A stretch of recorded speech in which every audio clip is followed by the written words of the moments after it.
Dans l'actualité judiciaire, cette information Europe 1, 1 tonne de mortier d'artifice saisie par les autorités près de Maubeuge dans le Nord. Non loin de la frontière belge, c'était fin mai dernier, une marchandise dont l'essentiel avait été commandé par un homme de 38 ans, déjà bien connu des services de police.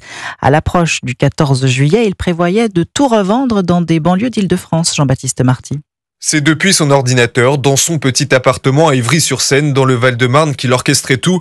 Des commandes de plusieurs centaines de kilos d'engins pyrotechniques, des mortiers d'artifice, des fusées explosives.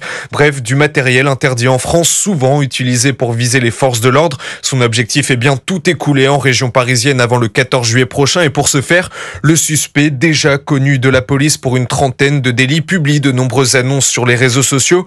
Un business très lucratif puisque les engins explosifs seront vendus 4 fois plus cher qu'en Pologne, là où il se fournit discrètement auprès d'une entreprise.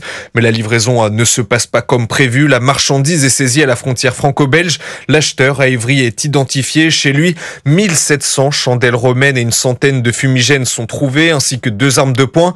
D'abord placé en garde à vue, le mis en cause est convoqué devant le tribunal judiciaire de Créteil début juillet pour travail dissimulé, importation en contrebande de marchandises dangereuses et détention d'artifices. Il encourt jusqu'à 5 ans de prison. Jean-Baptiste Marty du service police-justice d'Europe 1.